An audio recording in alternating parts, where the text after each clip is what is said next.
क्या आपने भी कभी ये महसूस किया है कि हमारे मन में कभी कभी इतने अधिक विचार आते हैं, हम बेवजह की चीज़ों के बारे में इतना अधिक सोचते हैं कि उसका सीधा प्रभाव हमारे स्वास्थ्य पर पड़ता है। तो हम करें क्या जिससे हम इतना अधिक सोचें ही ना, ये बेवजह के विचार हमारे अंदर आए ही ना, हमारा मन, हमारा मस्तिष्क शांत रहे। तो आज जो कहानी मैं आपको सुनाने जा रही हूँ, इसे सुनकर निश्चित ही आप यह समझ पाएंगे कि अपने इन बेवजह के विचारों को कैसे शांत करें, कैसे खत्म करें, जिससे हम अपने जीवन को एक सही दिशा दे पाएं। परंतु इससे पहले कि आप इस कहानी में खो जाएं, मेरे चैनल को सब्सक्राइब ज़रूर कर लें। तो आइए शुरू करते हैं। यह पुरानी चीन की एक घटना है। यह घटना चीन में बहुत प्रसिद्ध है। पुरानी चीन में एक व्यक्ति रहता था जो संन्यास्त हो जाना चाहता था, बस खो जाना चाहता था। एक दिन वह अपने गुरु के पास गया और गुरु के समक्ष सन्यासी होने की इच्छा जताई। गुरु ने कहा, क्या तुम सच में सन्यासी हो जाना चाहते हो या बस सन्यासी दिखना चाहते हो? उसने कहा, गुरुदेव, जब मैंने सन्यासी बनने का निर्णय ले लिया है तो फिर इसमें दिखावा कैसा? मैं तो सन्यासी ही होना चाहता हूँ। तो गुरु ने कहा, ठीक है, यह हमारी आखिरी मुलाकात है। अब तुम दोबारा मेरे पास मत आना। जब ज़रूरत होगी तब मैं खुद ही तुम्हारे पास आ जाऊंगा। इस आश्रम में कुल 500 सन्यासी हैं। उन 500 सन्यासियों के लिए तुम्हें चावल कूटने का कार्य करना है। ऐसा कहा जाता है कि वह सन्यासी अगले 12 वर्षों तक चौखट के पीछे हल्के अंधेरे से कमरे में चावल ही कूटता रहा। 500 सन्यासी थे उस आश्रम में। वह सबके लिए चावल ही कूटता। सुबह से उठता, चावल ही कूटता रहता और जब रात में थक जाता तो सो जाता। 12 वर्ष बीत गए उसे यही करते करते। वह फिर कभी गुरु से दोबारा नहीं मिला। उसने भरोसा कर लिया था कि जब गुरु ने कह दिया है कि ज़रूरत पड़ने पर वह खुद ही आ जाएंगे, तो बात ही खत्म हो गई।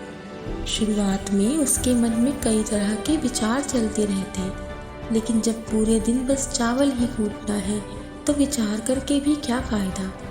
धीरे धीरे उसके मन से विचार भी कम होने लगे। वह सुबह उठने से रात को सोने तक चावल ही कूटता रहता।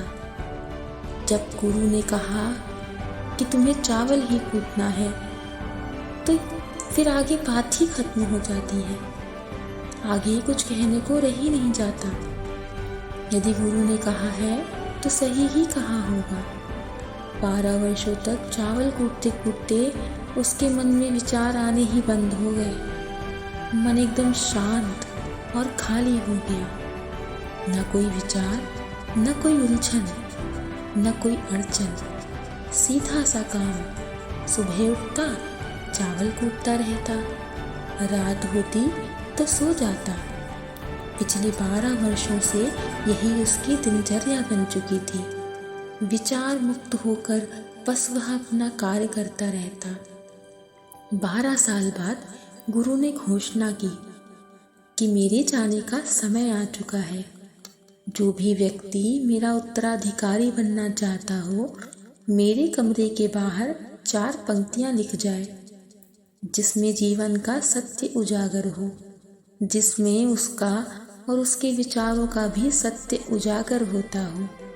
लेकिन ये विचार उसके खुद के होने चाहिए, ये अनुभव उसका खुद का होना चाहिए।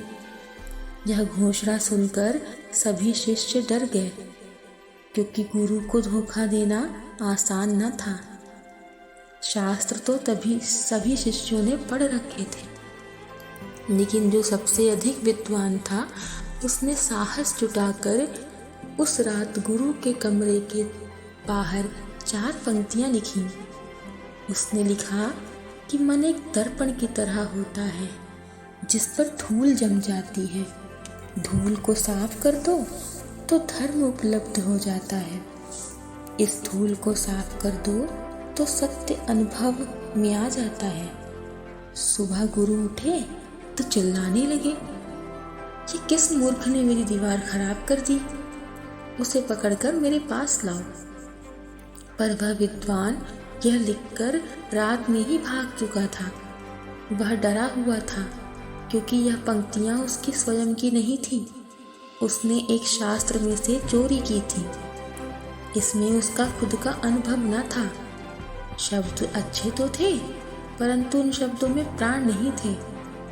वह जाते समय आश्रम के मित्रों से कह गया था कि यदि गुरु ने इन पंक्तियों को पढ़कर कहा कि वाह क्या बात कही है तो मुझे खबर कर देना, परंतु यदि गुरु इन पंक्तियों को पढ़कर क्रोधित होते हैं तो मेरा पता मत बताना। सारा आश्रम पढ़कर चिंतित हुआ कि इतने सुंदर वचन तो हैं, वचनों में तो कोई कमी ही नहीं है।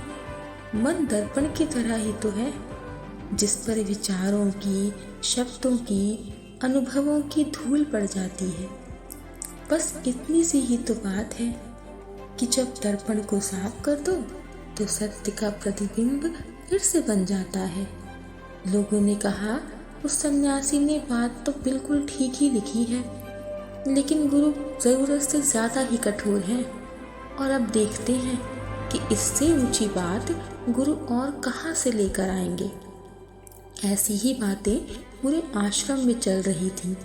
पूरा आश्रम गर्म था इस एक बात को लेकर। ऐसे ही 4 सन्यासी यह बात करते हुए उस चावल कूटने वाले के पास से जा रहे थे। उस चावल कूटने वाले ने भी उन चारों की बात सुनी। उनकी बात सुनकर वह हंसने लगा। उन चारों ने उससे पूछा, तुम हंस क्यों रहे हो? तो चावल कूटने वाले ने कहा कि गुरु ने ठीक ही तो कहा है कि किस मूर्ख ने ये पंक्तियां लिखी हैं। ये सुनकर वे चारों चौंके और कहा कि तू पिछले 12 वर्षों से चावल ही कूट रहा है और हम शास्त्रों पर सर पटक पटक कर मर गए। तो अब तू बताएगा कि क्या सही है और क्या गलत। उनमें से एक ने कहा, तो क्या तू लिख सकता है इससे बेहतर कोई वचन? उसने कहा, पिछले 12 वर्षों से चावल कूटते कूटते लिखना तो मैं भूल ही गया हूँ, लेकिन हाँ बोल सकता हूँ यदि कोई लिख दे तो। लेकिन एक बात याद रहे कि उत्तराधिकारी बनने की मेरी कोई इच्छा नहीं है।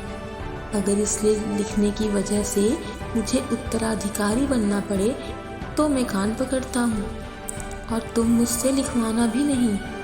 फिर उन चारों ने कहा, अरे तू बोल, हम लिख ही देते हैं। उसने लिखवाया, कहा लिख दो जाकर। कैसा दर्पण, कैसी धूल, न कोई दर्पण न कोई धूल। जो इसे जान लेता है धर्म को उपलब्ध हो जाता है, सत्य को उपलब्ध हो जाता है। जब गुरु ने ये पंक्तियां पढ़ी तो वे आधी रात को उस चावल कूटने वाले के पास आए और कहा, अब तू यहाँ से भाग जा, वरना ये 500 सन्यासी तुझे मार डालेंगे। ये मेरा चोंगा ले, तू मेरा उत्तराधिकारी बनना चाहे या ना बनना चाहे, इससे मुझे कोई फर्क नहीं पड़ता।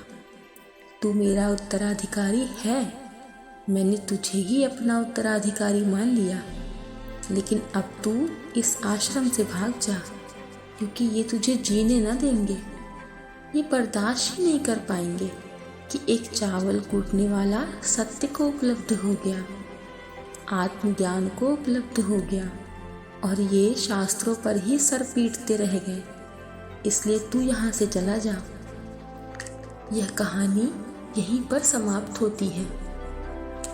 विचार सुमिता के संदर्भ में गौतम बुद्ध ने भी एक बार अपने शिष्य मौलुक बुद्ध से कहा था कि जिस दिन तुम्हारे दिमाग में विचार उठने बंद हो जाएंगे, तुम तुम सत्य का अनुभव करोगे। तुम खुद को, इस ब्रह्मांड को समझ पाओगे और यही बुद्धत्व को प्राप्त करने का पहला कदम है। दोस्तों, मन के विचारों को शांत करने का एक तरीका जो बौद्ध भ्रांतों में बताया गया है वह है खुद के विचारों पर ध्यान देना। अंदर क्या चल रहा है, कैसे विचार उठ रहे हैं, इसका बड़े ही सावधानी से निरीक्षण करते रहना चाहिए। परंतु इसका मतलब ये नहीं है कि हम अपने विचारों को दबाना, उन्हें रोकना शुरू कर दें।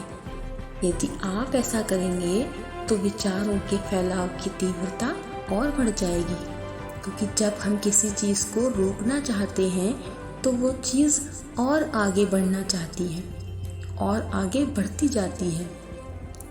आपको बस अपने मन पर ध्यान देना है। मन भटकेगा, बार बार भटकेगा, लेकिन जैसे ही आपको याद आए कि आप अपने विचारों का निरीक्षण कर रहे थे, आप तुरंत फिर से विचारों पर ध्यान देना शुरू कर दें। शुरुआत में आपको काफ़ी परेशानी होगी और मन बार बार भटकेगा भी, लेकिन कुछ दिनों बाद आप देखेंगे कि अब आप काफ़ी लंबे समय तक अपने विचारों का निरीक्षण कर पा रहे हैं। हर तरह के अच्छे बुरे विचार मन में आ रहे हैं, जा रहे हैं, लेकिन आप अपने विचारों के साथ कोई छेड़खानी नहीं कर रहे हैं। धीरे धीरे आपके मन में विचारों के उठने की तीव्रता कम होती चली जाएगी और अगर आप इस प्रक्रिया में और गहरे होते चले जाते हैं तो आप पाएंगे कि आपके मन में विचार उठने ही बंद हो गए हैं। अब आप बीते हुए कल और आने वाले भविष्य की चिंता ही नहीं करते। अब आप वर्तमान में जीते हैं और जो भी इस समय आपके पास है आप उसी पर अपना ध्यान केंद्रित करेंगे। तो दोस्तों, कैसी लगी आपको ये कहानी? कमेंट सेक्शन में मुझे ज़रूर बताएं और अगर आपको ये कहानी सार्थक लगी हो तो मेरे चैनल को सब्सक्राइब ज़रूर करें। तो मिलते हैं अगली वीडियो में एक नई कहानी के साथ। तब तक अपना ध्यान रखें, स्वस्थ रहें और हमेशा सकारात्मक रहें।